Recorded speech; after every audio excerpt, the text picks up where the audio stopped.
Pourquoi votre expérience ne suffit pas pour valider votre diplôme par la voie de la VAE? Bonjour à tous, je suis ravie de vous recueillir. Pas du tout, je vais le laisser, on va même pas le couper, de vous accueillir pour ce nouvel épisode, toujours autour du thème de la VAE. Et aujourd'hui, je voulais prendre un petit temps pour vous rappeler ce qu'on attend de vous dans une démarche de VAE et pourquoi, même avec une très grosse expérience, certains candidats se retrouvent en situation d'échec à la fin de leur parcours. Alors, ce qu'il faut bien comprendre, c'est que, et ça je le dis, l'expérience ne suffit pas pour valider une VAE. Pourquoi?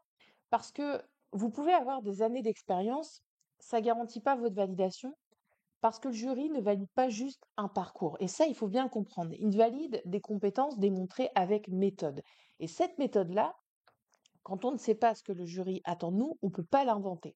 Donc, soit vous prenez le temps de comprendre ce qu'on attend de vous. Alors, parfois, les livrets 2 sont bien faits. Il y a une notice qui, notamment les universités, il faut bien l'avouer, qui sont assez calées là-dessus. Ils vous donnent vraiment, quelque part, un petit guide à l'attention du candidat et vous pouvez comprendre ce qu'on attend de vous avec ça. Bon, parfois, c'est un peu light, comme souvent les diplômes du domaine social. Et là où tout ce qui est bac, BTS, c'est très light en termes de notices. Et donc, bon, bah là, il va falloir creuser un peu, aller vous documenter. Vous avez cette chaîne, vous avez mon site proavenir.com qui a plein d'articles de blogs, de choses comme ça, plein d'outils que je mets à disposition en accès libre. Et là, vous aurez une petite méthode qui ne sera pas forcément personnalisée pour votre diplôme, mais disons que vous comprendrez ce qu'on attend de vous. J'ai voulu aller plus loin avec cette vidéo synthétique en vous donnant les 4 clés que je juge importantes de vous porter à votre connaissance pour que vous compreniez ce qu'on attend de vous. Et quand on comprend, bah, en règle générale, on a plus de chances en tout cas d'être en réussite à la fin de la démarche. Alors, première chose que vous devez comprendre, c'est que l'expérience, elle ne parle pas d'elle-même. Vous allez devoir vraiment euh, montrer, expliquer clairement ce que vous avez fait. Donc, il y a un principe de dissociation avec son expérience pour faire un pas de côté, choisir plusieurs missions, situations de travail ou actions que vous avez menées et décortiquer tout ce que vous avez fait pour expliquer votre mode de faire. Et ça, on l'invente pas.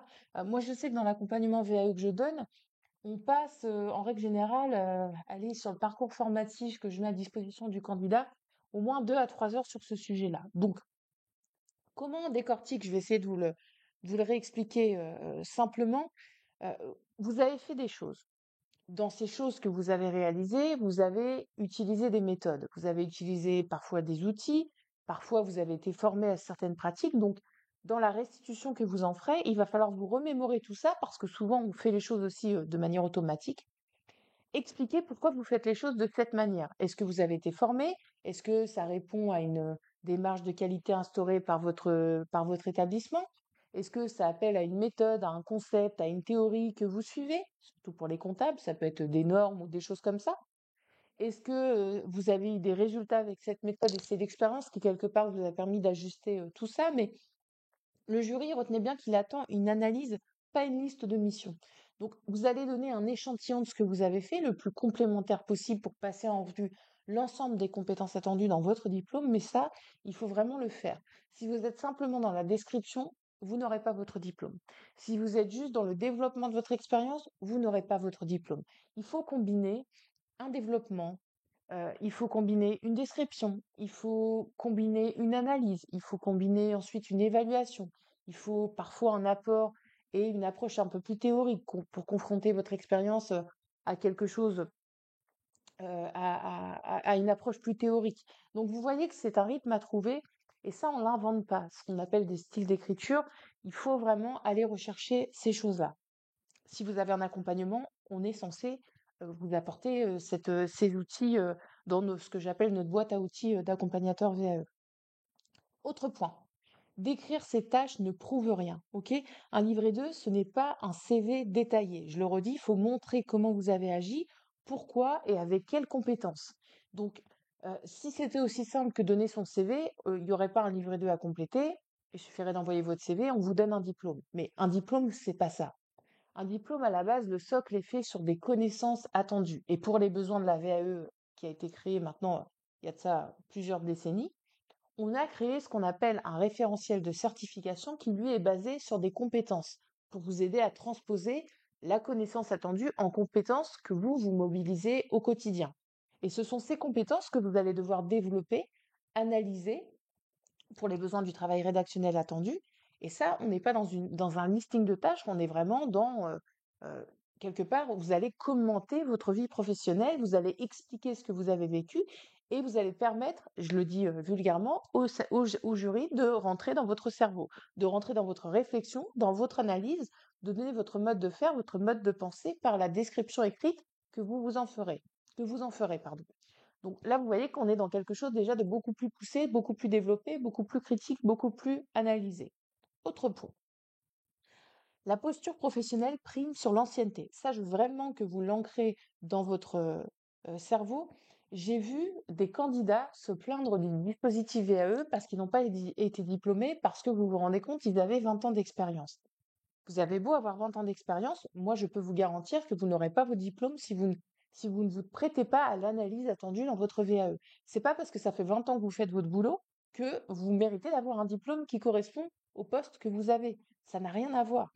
Donc il faut bien comprendre que ce n'est pas le nombre d'années qui compte, mais votre capacité à argumenter, à analyser, à savoir arbitrer les choses aussi que vous allez nous délivrer et à structurer vos réponses. Et si vous pensez que vous pouvez tout capitaliser sur votre expérience, je vais vous faire économiser 1 an de votre vie, ne faites pas le parcours de VAE, vous ne serez pas diplômé. Ok? Je suis désolée d'être un peu dure, mais je préfère vous dire les choses en amont. Comme ça, les personnes qui ne veulent pas, ou qui n'ont pas l'envie ou le temps de se prêter à l'exigence de la VAE, au moins vous économiserez 1 an de votre vie et ce sera toujours ça de gagner. Dernier point, et je m'en arrêterai là, la VAE demande une vraie méthode. Ça, je pense que vous l'aurez compris. Ceux qui échouent comptent uniquement sur leur vécu. Donc c'est dans la continuité de ce que je viens de dire. Et ceux qui réussissent ont structuré leur approche, ont préparé leur oral et ont analysé leur pratique. Ça veut dire quoi? L'expérience ne suffit pas, mais c'est la stratégie et la méthode que vous allez adopter pour votre livret 2 qui va vous permettre d'être en réussite. Donc, on ne se jette pas dans l'écriture, on lit son référentiel plusieurs fois. Oui, je sais, parfois le référentiel de certification est imbuvable, mais plus vous allez le lire, plus vous allez rechercher des définitions sur les mots-clés qui sont un peu flous pour vous, plus vous arriverez à mettre ce référentiel en concordance avec votre expérience et plus vous proposerez des situations vécues intéressantes à analyser, à développer, à disséquer pour votre jury et plus votre livret 2 sera facilitateur dans l'oral ensuite et dans l'entretien que vous aurez à mener avec le jury VAE. Donc, encore une fois, s'il y a des accompagnateurs VAE, c'est pas pour rien, c'est que la démarche, elle est pas forcément très intuitive. Alors, il y a des personnes, hein, je vous le cache pas, qui n'ont absolument pas besoin d'un accompagnement VAE. Ce sont des personnes qui ont l'habitude, en règle générale, de documenter leur expérience professionnelle, de structurer tout ce qu'ils font dans leur quotidien.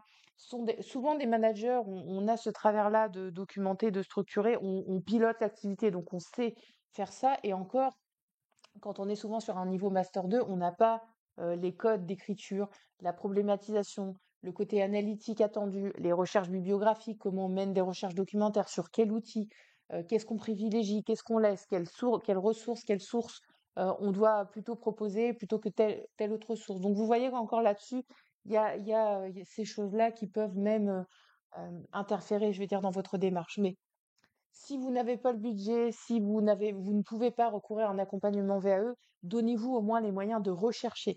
Sur cette chaîne, il y a plus de 250 vidéos. Sur mon site, je crois qu'il y a plus de 500 articles avec des guides longs comme le bras pour vous expliquer en long et en travers ce que vous devez faire. Je ne peux pas faire le travail à votre place, par contre. Même l'accompagnement VAE, on donne notre boîte à outils. Effectivement, il y a des relectures, il y a une préparation pour l'oral de VAE, mais encore une fois, on ne fait pas le boulot à votre place. On vous guide, on fait la démarche de VAE à côté de vous, on vous oriente, on vous alerte, mais le travail, c'est vous. C'est pour ça que d'ailleurs, quand vous êtes diplômé, c'est votre travail hein, qui est récompensé, ni plus ni moins, et l'application de la méthode qu'on vous a donnée. Mais donnez-vous les moyens. Je le dis toujours, pour tout ce qui est bac, BTS, c'est entre 250 et 300 heures de travail personnel. Sur un BTS à les licences, on est entre environ 400 heures de travail personnel. Sur un master 2, on va être entre 450 et 500 heures de travail personnel entre les lectures que vous allez faire, les recherches, l'écriture, l'arbitrage, le fait de réfléchir, de vous poser. Donc, c'est pas un diplôme au rabais qu'on vous donne, c'est un diplôme que vous allez aller décrocher à la sueur de votre front, qui va parfois vous faire dormir un peu moins que les autres, qui va vous faire rogner sur des week-ends avec vos proches. Donc, il faut savoir ce que vous voulez. Mais vous n'aurez rien gratuitement, et ça, c'est valable dans toute la vie. La vie récompense ceux qui travaillent beaucoup, qui s'acharnent, qui continuent, même si parfois ils ont un échec lors du premier passage ou une validation partielle, on s'accroche, on essaye de comprendre et on va essayer de modifier son écrit, de le retravailler en tenant compte des commentaires du jury pour un nouveau passage. Donc soyez courageux. Je sais que c'est difficile, parfois on n'a pas envie, on a d'autres choses, ça nous coûte, vraiment ça nous coûte. Le mot coûter prend tout son sens pour ceux qui ont fait une démarche de VAE, mais croyez-moi, au bout du bout, je vous garantis que le processus vous récompensera. Vous avez simplement parfois des petites choses à comprendre, des petites choses à apprendre pour ce second passage, parfois même 3 passages, ça arrive pour des candidats. Parfois, vous n'avez pas été accompagné la première fois, vous l'êtes la seconde fois. Parfois, vous avez juste besoin d'affiner certaines choses selon les besoins et les commentaires et les prescriptions que vous auront fait votre jury de VAE. Mais soyez courageux, au final, vous serez récompensé en bout de course. J'espère que ce petit épisode qui sera rapide, que j'ai fait sur le pouce, vous aidera. Et quant à moi, je vous retrouve prochainement pour un nouvel épisode, toujours autour de la VAE.